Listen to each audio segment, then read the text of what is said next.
Gending Sriwijaya ternyata memiliki aturan dan pakem tersendiri.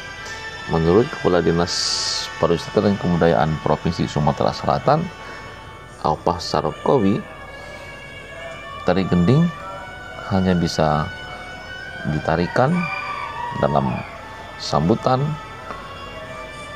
RI 1 dan RI 2 atau minimal menteri. Namun kenyataan yang ada ternyata sekarang tari gending Sriwijaya yang memang sebenarnya memiliki aturan pakem itu sudah banyak dilanggar. Bahkan dalam perkawinan pun terkadang tari gending itu ditarikan dengan melanggar juga jumlah penarinya. Mestinya 9 orang penari, 2 pengawal dan 1 penyanyi, dan tidak boleh dinyanyikan oleh musik yang bukan musik pengiring langsung. Nah, persoalan ini ternyata kemudian dibantah oleh Ketua di Dewan Kesenian Palembang, Iqbal Rudianto.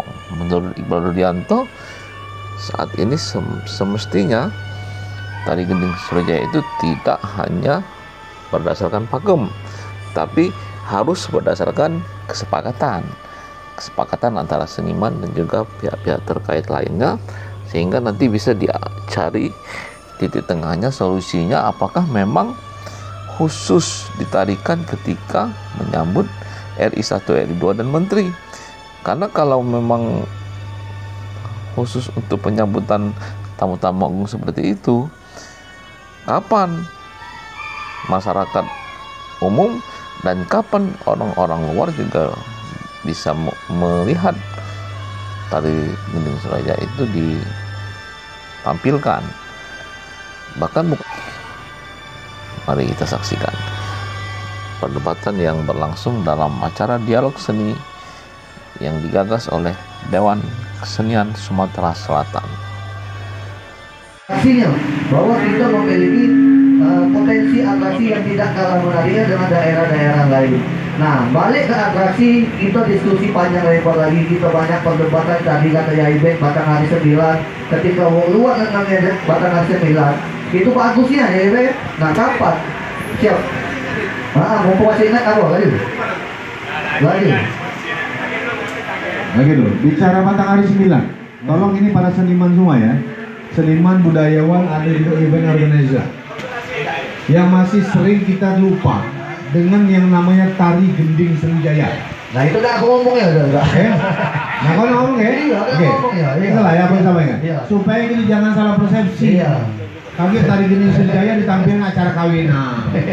Tari gending Sriwijaya cuma ditarikan Ubigo. Nggak boleh. 9 ya. Pakemnya, penarinya, pas aku jelasin ini. Iya. Tari gending Sriwijaya diciptakan oleh para pencipta-pencipta seni. Pertama, ngapa namanya tari gending Sriwijaya? Gending Sriwijaya, berarti keagungan Sriwijaya yang diangkat. Langsung dengan lagu langsung lagu, ya kan? Keagungan Sriwijaya diangkat. Langsung masuk penari. Keagungan itu dicirikan dengan apa? Iya. Di mana tepak dibawa oleh seorang putri. Di situ putri dikiaskan sebagai putri raja. Iya. Oke. Nah, kemudian putri raja ditemani oleh para dayang-dayangnya. Orang 8. Nah, 9 dengan putri. 9 penari ini menggambarkan Batang Hari 9. Iya. Ini kenal IMP tadi ngomong. Kedua, karena yang megang di putri, rajo, yang ini putri cantik, jangan sampai kepanasan dia, karena biasanya narinya di luar. Makanya dipakai payung kerajaan, payung kebesaran. Nah, karena supaya penari-penari putri ini aman, dijago 2 orang pembawa tombak sebagai pengawal. Oh ya, kalau nyago putri ada. Ini harus dipahami nih. Begitu agungnya tari gending Sriwijaya. Kemudian supaya lagu ini betul-betul agung dinyanyikan, maka harus dinyanyikan bukan pakai kaset, dinyanyikan oleh penyanyi. Makanya tari gending Sriwijaya ditampilkan 13 orang, 9 penari, 1 pembawa payung, 2 pembawa tombak, 1 yang menyanyikan lagunya. Tidak boleh dikurangi, tidak boleh ditambah. Iya. Ini pakem loh. Kemudian tari gending serinjaya hanya boleh ditampilkan menyambut para tamu kehormatan levelnya apa? RI 1, RI 2 atau duta besar. Karena duta besar adalah perwakilan negara. Dia juga adalah raja atau kepala negara. Gubernur nggak boleh. Sekarang oke lah, mungkin ada beberapa saran kalau nak nunggu Rajo RI 1 kapan dari Gendingan nari. Diturunkan levelnya selevel menteri. Karena menteri rajin datang ke Sumatera Selatan. Bumi Sriwijaya. Bumi Sriwijaya itu ada di pada 17 kabupaten kota. Jadi tari Gending Serinjaya boleh ditampilkan di mana saja. Misalnya presiden datang ke Lubuk sambut dengan tari Gending Serinjaya. Presiden datang ke Muara Enim, sambut dengan tari Gending Serinjaya. Tapi kalau gubernur yang datang ke Pagaralam, sambut dengan tari Kepar, bukan tari Gending Serinjaya. Gubernur datang ke mana, ke Oku, betul aja, sambut dengan tari Gending Gending Setudang. Datang ke Oki, sambut dengan tari Penguton. Datang ke Palembang, sambut dengan tari Tanggai. Tidak boleh disambut dengan tari Gending Serinjaya. Ini tolong diperhatikan. Jadi jangan latah gitu. Pengantin masuk sambut dengan tari Gending Serinjaya. Tidak solo. Ya kan? Jaga sembung bawa beli kedondong, tidak sambung dong. Terima kasih. Ya, terima kasih Pak Opa. Nah, kita sebenarnya tidak perlu nak lilit dunia. Zaman sudah canggih sekarang. Kita bisa mempelajari dunia itu dari sebuah platform digital sebenarnya. Cak mana kita juga di negara lain sebuah atraksi seni menjadi tontonan yang mahal, itu bisa menjadi referensi gitu. Saya itu juga Batanghari 9. Batanghari 9 itu ya Ibek tadi sudah ngomong bagus, sedangkan kita ngomong bosan pasti bosan. Nah ini kan harus dipecahkan, solusinya ini harus dipecahkan. Ketika ngomong, woi gila, Batanghari 9 punya karakter bagusnya, gak katik di tempat lain, ini punyanya Palembang ataupun Sumsel, itu baik kita dewe tidak mati. Contoh kritikan yang Pak Omar tadi bilang NSP tadi, ketika ada NSP lagu kita dewe tidak mati. Jadi memang kita seniman ini harus bijaksana juga menyikapi proses-proses bagaimana iklim kesenian ini kayak untuk berkelanjutan. Jadi balik ke potensi-potensi tadi Pak Opa, terima kasih. Cuma itu masih banyak perdebatan Pak Opa. Aku sebenarnya setuju dengan Pak Opa. Cuma ketika uang masyarakat di seluruh Indonesia yang tahunya itu tarian yang fenomenal itu, yang punya kehasil Gending Serinjaya, dan masyarakat itu dewe tidak bisa nyaksiinnya Pak Opa. Tadi Pak Opa menjadi spek itu bisa ketika presiden datang ke Palembang, ketika presiden datang ke kita tampil Gending Serinjaya. Faktanya kita buka pengalaman atau sejarah gitu 10 tahun terakhir kemarin ada tak tari Gending Serinjaya itu dipakai untuk nyambut presiden. Kebetulan aku IO nya presiden 3 kali sertifikat tanah, aku IO nya acara presiden. Jadi presiden ini tidak disambut juga dengan tari Gending Serinjaya. Artinya ada tabrakan lagi dengan protokoler, ada tabrakan lagi dengan kebutuhan acara, ada tabrakan lagi dengan waktu dan lain sebagainya.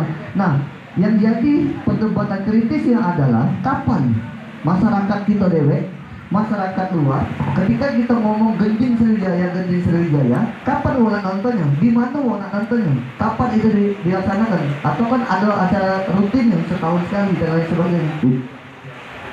Itu tugas kita galau-galau.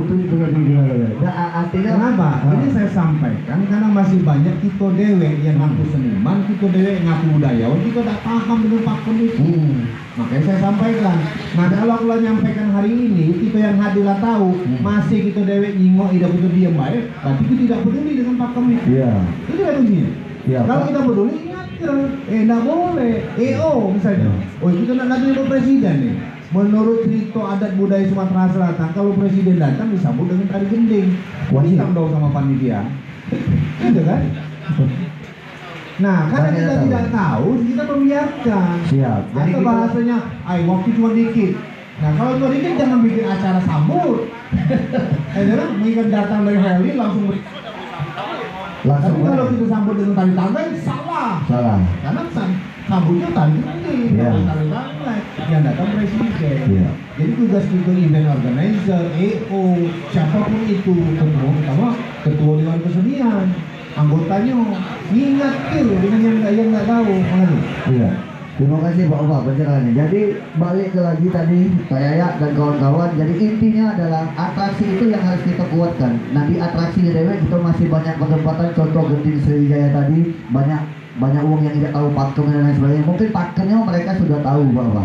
Pakemnya itu kawan-kawan sini masih sudah tahu. Tinggal diedukasi lagi ke masyarakat kalau Genting Sriwijaya ini Pak. Dalam acara itu akan ada tari sap nyambutan, artinya acara yang tidak perlu penyambutan kan macam-macam penyambutan ini, harus dengan tarian atau cukup dengan diberikan hand bouquet atau cukup dengan dikalungkan bunga, itu penyambutan. Artinya tidak mungkin setiap presiden datang disambut tari Genting Sriwijaya, tidak.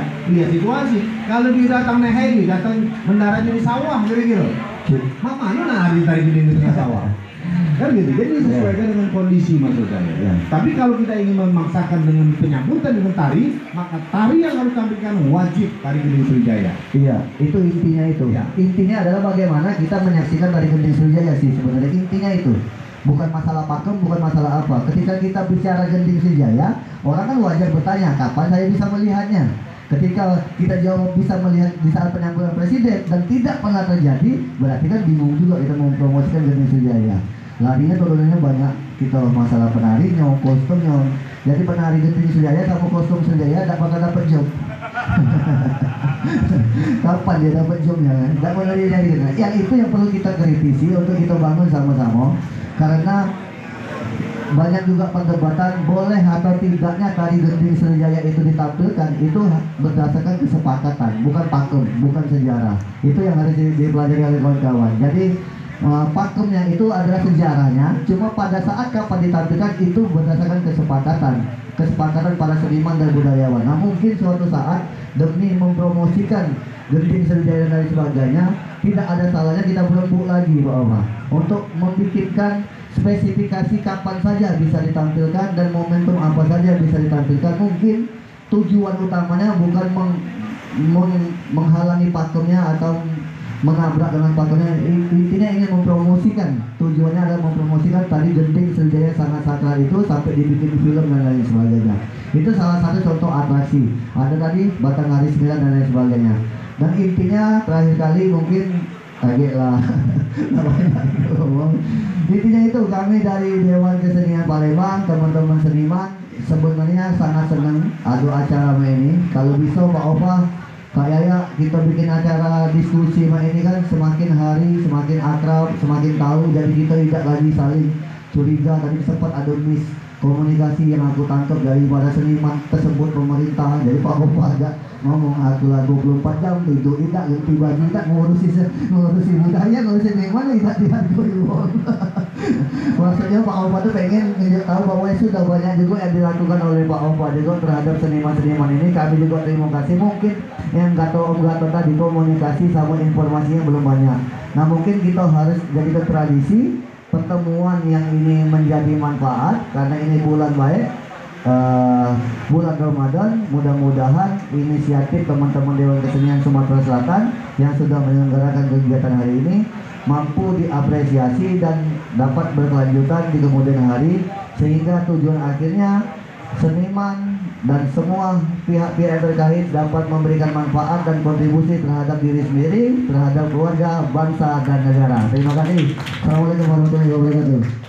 Waalaikumsalam warahmatullahi wabarakatuh. Kayaknya musik